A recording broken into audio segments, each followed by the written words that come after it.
permanece em mim. Ó Senhor, eu não sou o que devia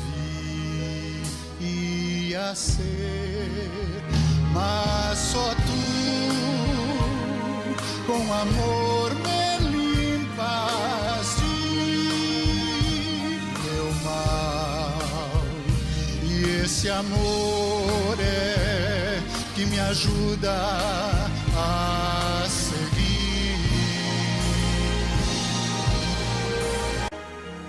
Em caminhos de petição andava eu, mas com amor tu traçaste um plano para mim. Respondeste minha oração de fé, Senhor. Desde então só a ti pertenço eu. Milagre, Senhor. Milagre eu sou. Milagre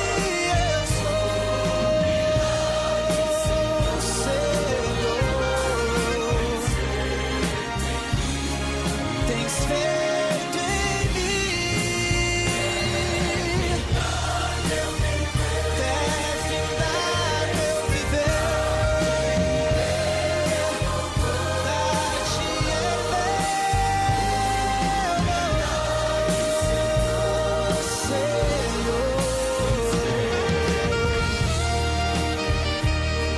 um milagre, Senhor.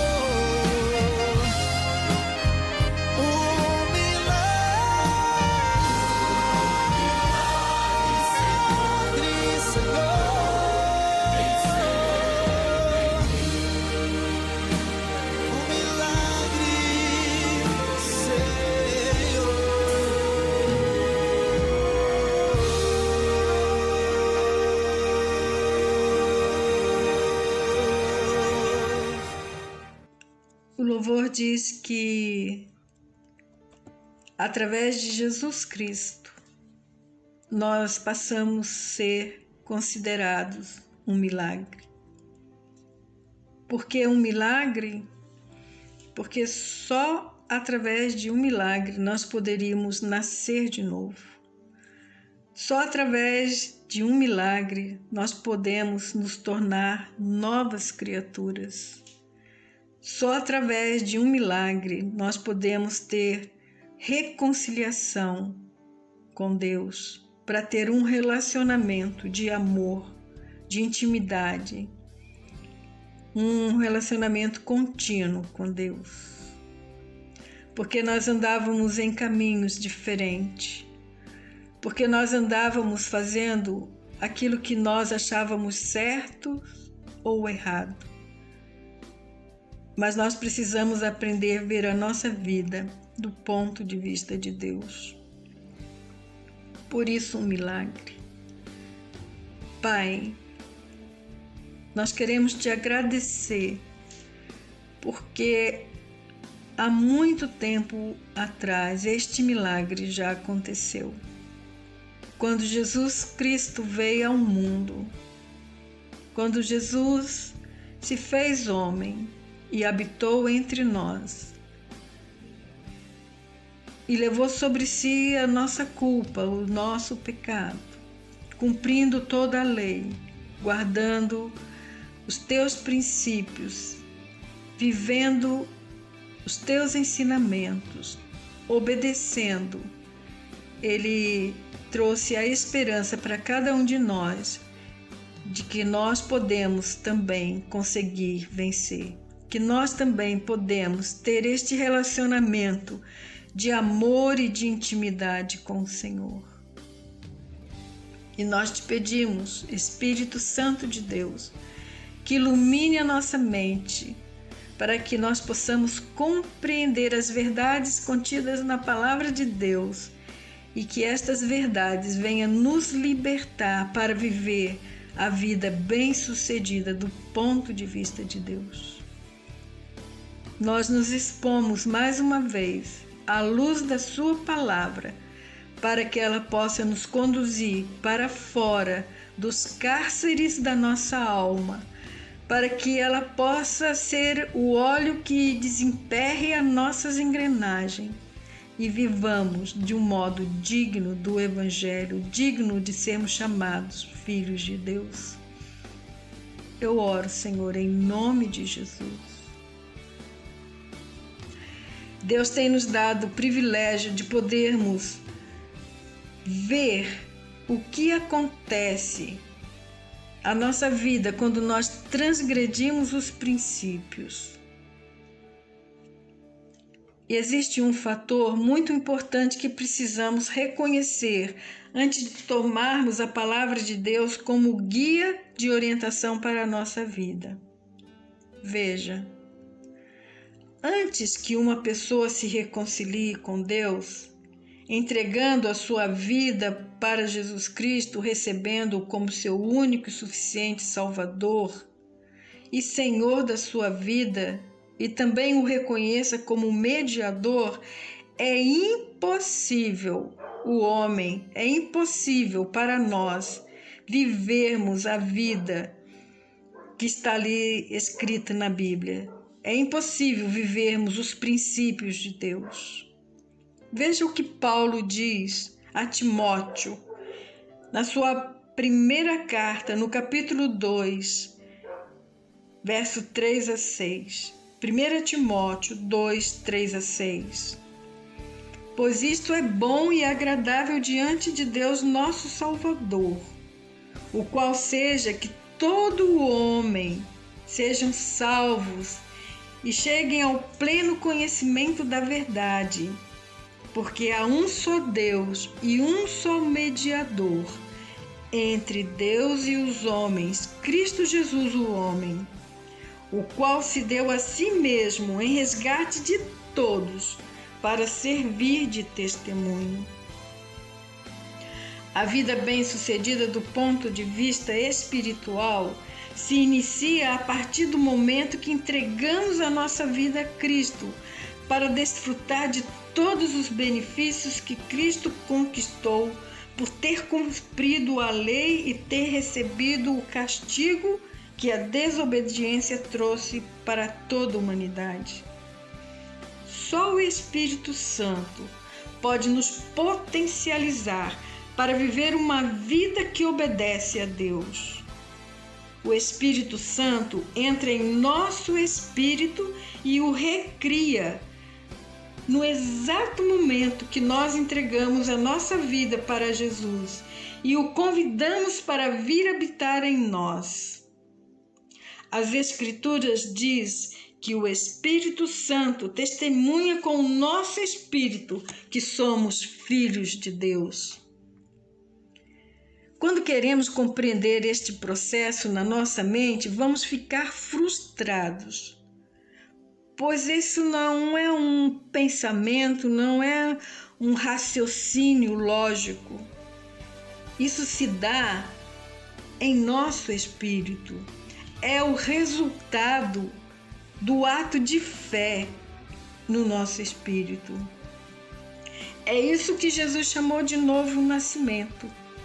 Por isso, para conseguirmos aplicar os princípios de Deus, é preciso que eu tenha o Espírito Santo dentro de mim, e assim eu posso viver a vida bem-sucedida.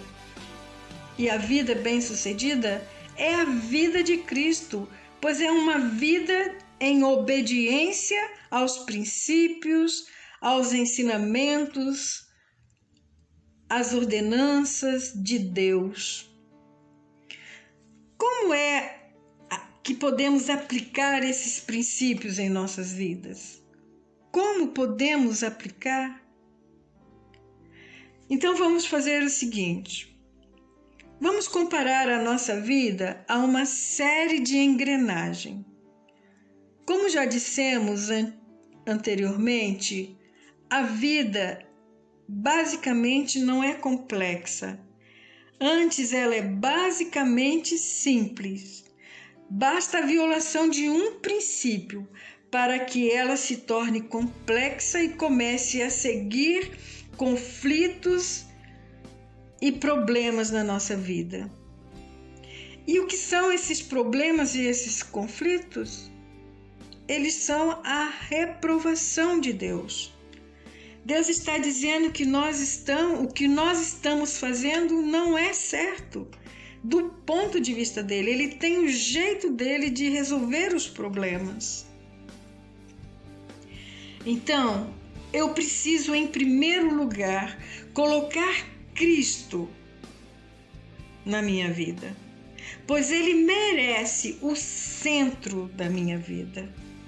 Jesus precisa e deve estar ocupando o primeiro lugar, o centro da minha vida. E Deus é Deus. E eu devo entender que todos os aspectos da minha vida devem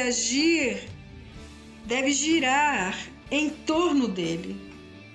E para desfrutar das promessas e de tudo que Jesus conquistou para mim, para nós, lá na cruz e na via sacra, eu devo aplicar este viver a seus princípios, o meu viver a seus princípios.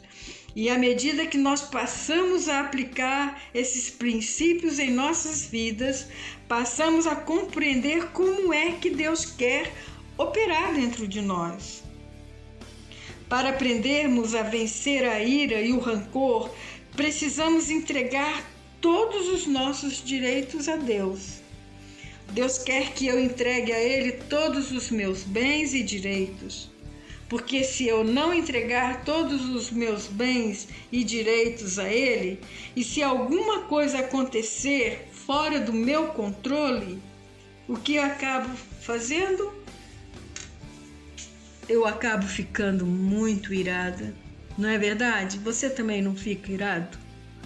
Você não fica chateada quando alguma coisa acontece, as coisas que te pertencem, mas que você não tem o controle de evitar que aconteça alguma coisa a elas?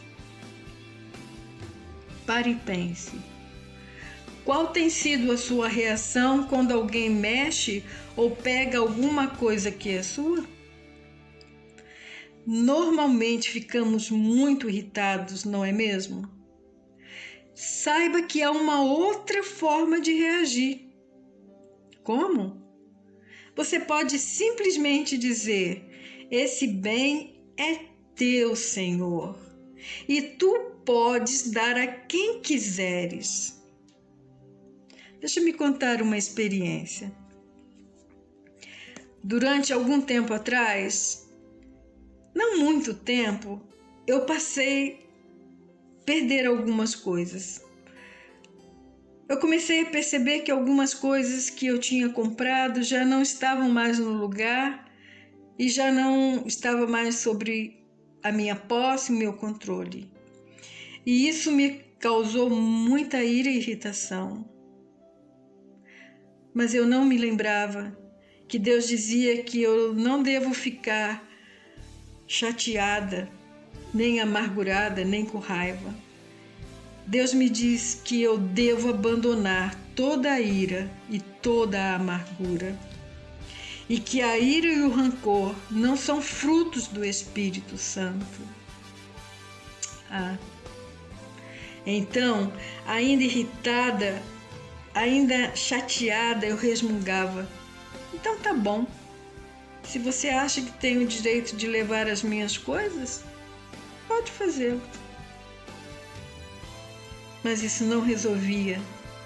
Continuava chateada, amargurada, aborrecida. Mas um dia eu disse: Deus, não é justo. Estas coisas são minhas. Eu as comprei. E ficava muito irritada e não podia perceber que eu estava tão zangada. E então um dia eu resolvi perguntar: Martinha, por que você está tão zangada? E lá dentro de mim estava uma resposta, tinha uma vozinha falando: porque eu comprei com o meu dinheiro. E eu percebi que o Espírito Santo me perguntou: de quem são essas coisas? De quem é o dinheiro? Então, envergonhada, eu tive que pedir perdão ao Senhor e lhe disse: essas coisas são tuas. E se as queres dar a outra pessoa, eu aceito. E também o dinheiro é teu. Tão logo eu devolvi a propriedade das coisas e do dinheiro a Deus, eu percebi que já não estava mais irritada. Eu percebi que não estava mais emburrada, estava livre. Isto quer dizer que todas as vezes que acontece alguma coisa que está sob o meu controle, a minha responsabilidade, mas eu não tenho o controle de evitar que aconteça alguma coisa, isso indica que Deus quer operar de um modo sobrenatural naquele aspecto da minha vida. Lembra-se de Jó? Ele tinha muitos bens. Jó tinha muitas propriedades, muitos gados. Mas um dia ele perdeu tudo. E qual foi a sua resposta? Diante daquelas perdas, ele simplesmente disse: o Senhor deu, o Senhor tirou. Bendito seja o nome do Senhor. Em 1 Timóteo, capítulo 1, versos 5 e 19, Paulo diz que o propósito da vida cristã é produzir o amor que vem de um coração puro, uma consciência perfeita e uma fé verdadeira. Alguns parece que se perdeu em infinitas questões que levaram a querer ser afamados, ser tido como mestres das doutrinas, das leis. Em outras palavras, muitas vezes nós queremos estar certos em nossos pontos de vista e também certos teologicamente. Queremos discutir quantas verdades e, entretanto, Deus diz através de Paulo que estas pessoas que nós desconhecemos o significado das próprias palavras que estamos falando, acima do assunto que estamos tratando.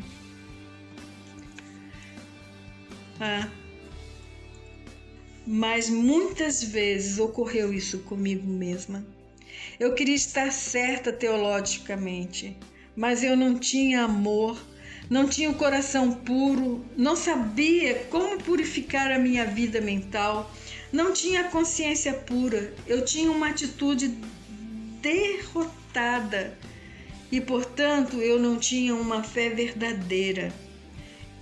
Eu trabalhava para que isso fosse visto do ponto de vista externo, mas do ponto de vista interno estava longe desta realidade.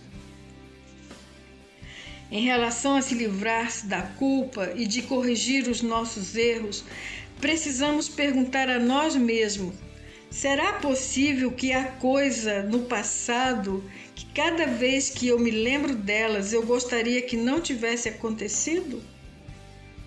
Pare e faça essa pergunta a você mesma. Há alguma coisa do seu passado que você gostaria de que não tivesse acontecido? Preste atenção. A primeira reação será o desejo de se manter distante dessa pergunta, pois ninguém vai entrar lá no nosso interior e nós podemos guardar as 7 chaves essas coisas que nós não queremos nos lembrar. Então, nós passamos a evitar pensar nelas, porque haverá muito conflito e não saberemos como resolver. Mas eu te convido a fazer uma pausa para fazer a sua lista e responder a pergunta: há alguma coisa que você gostaria que não tivesse acontecido?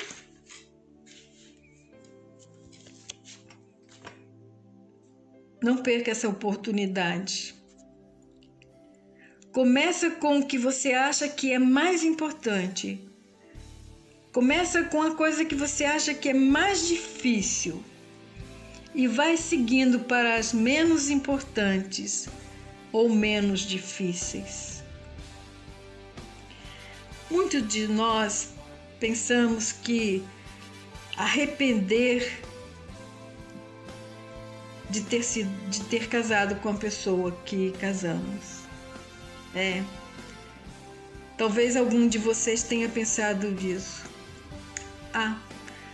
Eu não deveria ter casado com fulano. Eu não deveria ter casado com fulano. Devido aos tipos de conflitos que vocês vêm tendo. Devido às discussões que normalmente têm. Se fizer uma breve análise, como nós estamos convidando você para fazer, você verá que esses problemas que vocês estão tendo, esses conflitos que vocês estão tendo, são apenas conflitos superficiais. Porque o que nós não sabemos é que Deus sabe qual é o problema que cada um de nós temos. Qual é o problema que cada um de vocês tem. E Ele sabe quais são os pontos que precisam ser mudados. Vamos aproveitar esse momento. Vamos aproveitar essa oportunidade para ampliar o princípio de mansidão na nossa vida e entregar o seu cônjuge a Deus, pois é o que Ele deseja que você faça, em vez de ficar tentando mudar o seu cônjuge.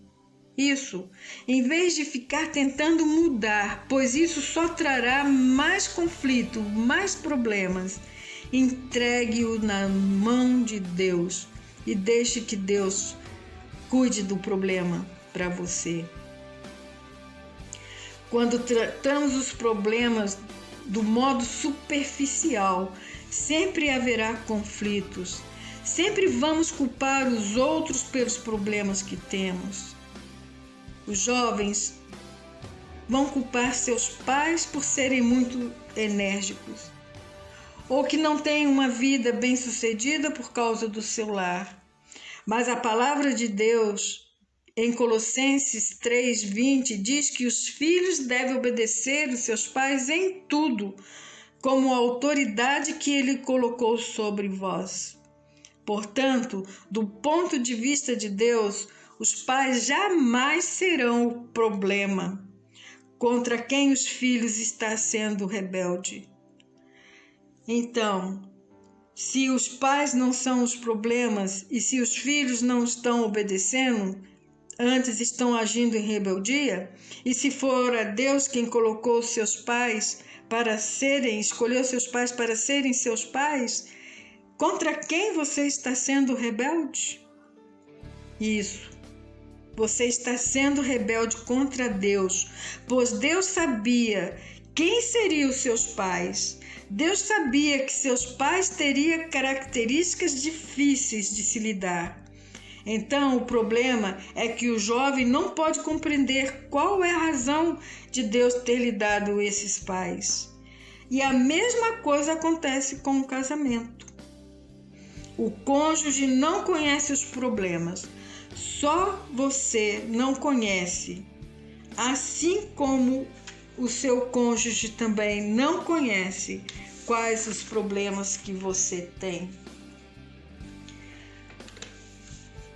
Preste atenção, faça a sua lista, pois ela é importante, pois ela vai te dar condições de perceber quais problemas que hoje você está enfrentando que já existia antes da sua relação, antes do seu casamento.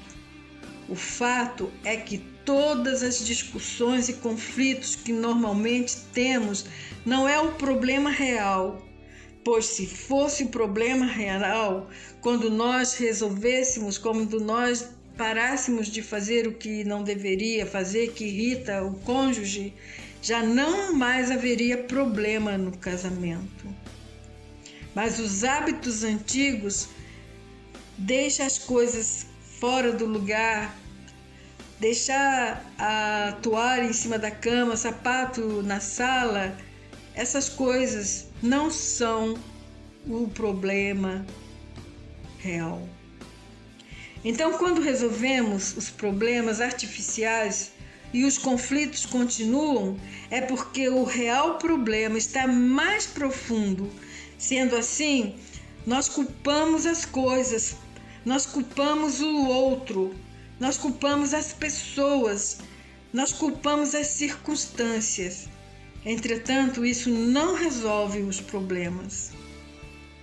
O que acontece é que não sabemos por que Deus permite que esses problemas nos aconteçam. Ao fazermos a nossa lista, com o auxílio do Espírito Santo, poderemos identificar quais os problemas que estão nos trazendo sentimento de culpa e nos fazendo agir de um modo condenatório, de um modo de condenação, condenando o outro e descobrindo a falta nos outros, nas outras pessoas. E não percebemos que somos nós o problema e não o outro. O que devemos fazer então? Devemos pedir perdão às pessoas, devemos pedir perdão a Deus, devemos pedir perdão ao cônjuge, ao esposo, à esposa, por estar culpando pelos nossos problemas. O outro problema é que há pessoas com quem nos relacionamos de um modo incorretamente e às vezes até com o seu cônjuge, levando assim o seu cônjuge que sinta inseguro com você e às vezes até desconfiando da sua fidelidade. É comum pensar que não é um problema tão sério, mas se olharmos para os princípios de Deus, vamos ver quão grande é, pois a violação do princípio do coração puro traz terríveis consequências para a vida conjugal, principalmente porque Deus diz que Ele será o vingador destas coisas. Veja o que diz 1 Tessalonicenses capítulo 4, 6. Pois estas consequências são manifestadas na desconfiança e também no ciúme. A Bíblia diz que aquilo que o homem semear, isso também colherá. Pensemos que vamos ter de levar essa culpa por resto da nossa vida. Por alguma razão nós não compreendemos que quando ofendemos Deus, devemos aplicar 1 João 1,9, que diz: se confessarmos os nossos pecados, Deus é fiel e justo para nos perdoar os pecados e nos purificar de toda injustiça. Mas não é suficiente quando há outra pessoa envolvida. Quando há uma ofensa a um outro ser, há sempre que voltar e pedir também perdão. Veja o que Tiago 5,16 diz. Portanto, confessai os vossos pecados uns aos outros e orai uns pelos outros para serdes curados. Paulo disse a Timóteo que temos duas armas, uma consciência pura e uma fé sincera. Parece que temos esquecido isso e o resultado tem sido danoso. Qual é? O naufrágio da nossa fé. Passamos a não mais confiar em Deus e passamos a ter problemas sérios na nossa vida e nos nossos relacionamentos. Nós temos medo dos resultados se aplicarmos os princípios de Deus. Mas saiba que se você aplicar os princípios de Deus, a responsabilidade será de Deus e os resultados serão os de Deus. Você será chamado pela pessoa que você ofendeu de filho, de filha de Deus, conforme está em Mateus 5:9. Bem-aventurados pacificadores, pois eles são chamados filhos de Deus. E o pacificador é aquela pessoa que assume 100% a responsabilidade daquilo que fez. E a angústia e a preocupação cederão lugar para a paz e alegria. Todas as vezes que aplicamos os princípios de Deus, sempre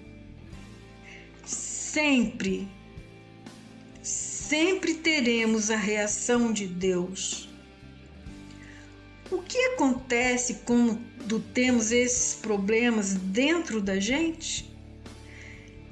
Sempre ouvimos as pessoas dizer que devemos orar e ler a Bíblia, mas quando nós estamos com um problema, principalmente nos nossos pensamentos, nós não conseguimos ler e nem orar, pois isso exige da minha razão, exige que minha mente esteja livre para assimilar e para me entregar. O que acontece se as engrenagens se prenderem aí? A nossa preocupação é que nós queremos forçar. E o que acontece? Fica mais difícil. A reação das pessoas vão ficar mais difíceis com a gente.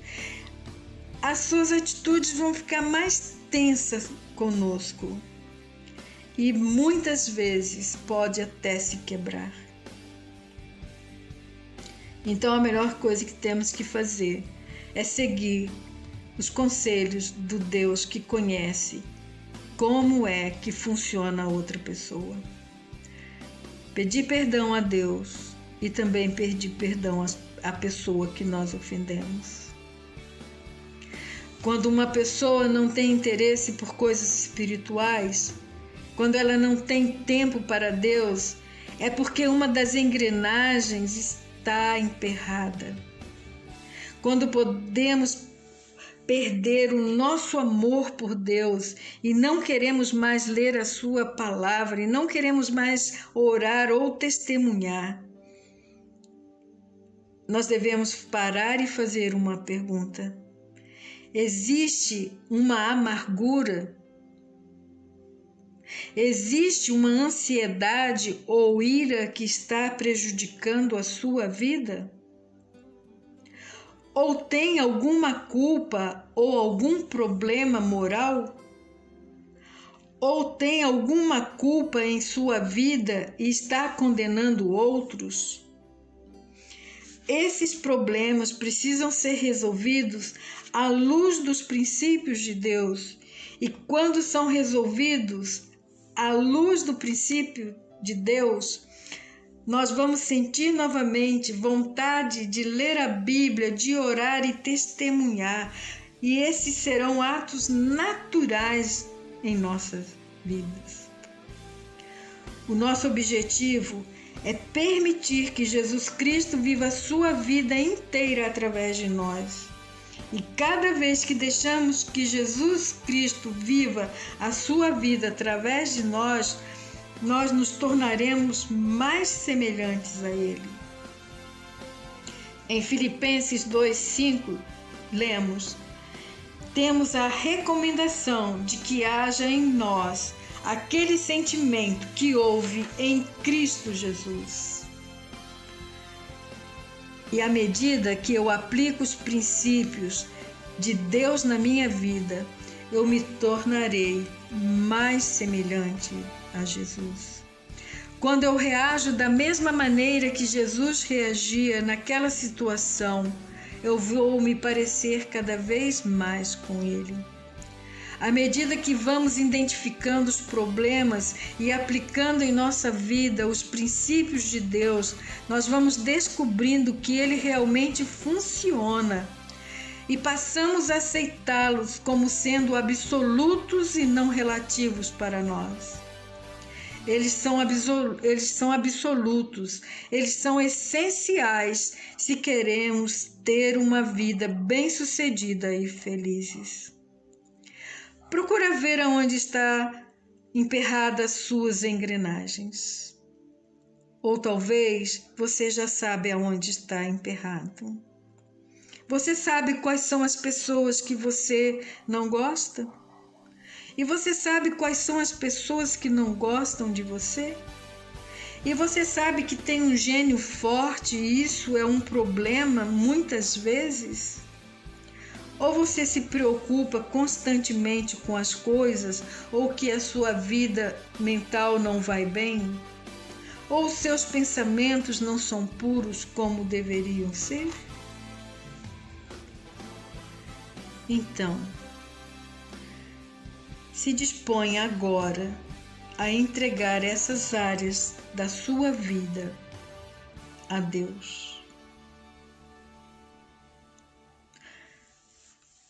Senhor, talvez algum de nós, por causa do orgulho, não queremos admitir que temos esses problemas em nossa vida. Mas a sua palavra é luz e nos revela onde estamos emperrados. Mas agora queremos submeter a nossa vida a Jesus Cristo. Reconhecemos hoje, Jesus, que precisamos de Ti em nossas vidas, que precisamos do poder do Espírito Santo para sermos capacitados para olhar a nossa vida do Teu ponto de vista. Ajuda-nos para sermos sinceros para contigo, para irmos à cruz do Calvário e ali entregarmos a nossa vida inteiramente a Cristo. Nós oramos em nome de Jesus. Amém.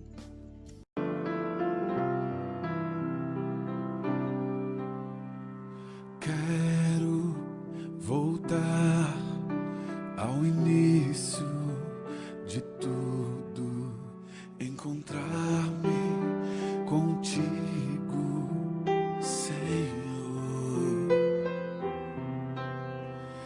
Quero rever meus conceitos e valores. Eu quero reconstruir.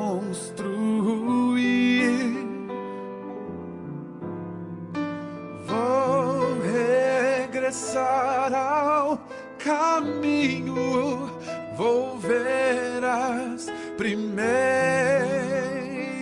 obras, Senhor, Senhor.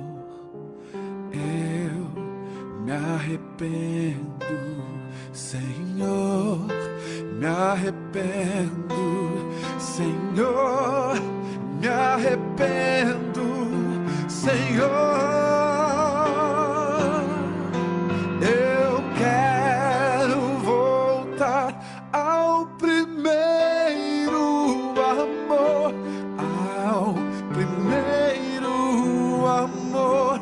Eu quero voltar a Deus.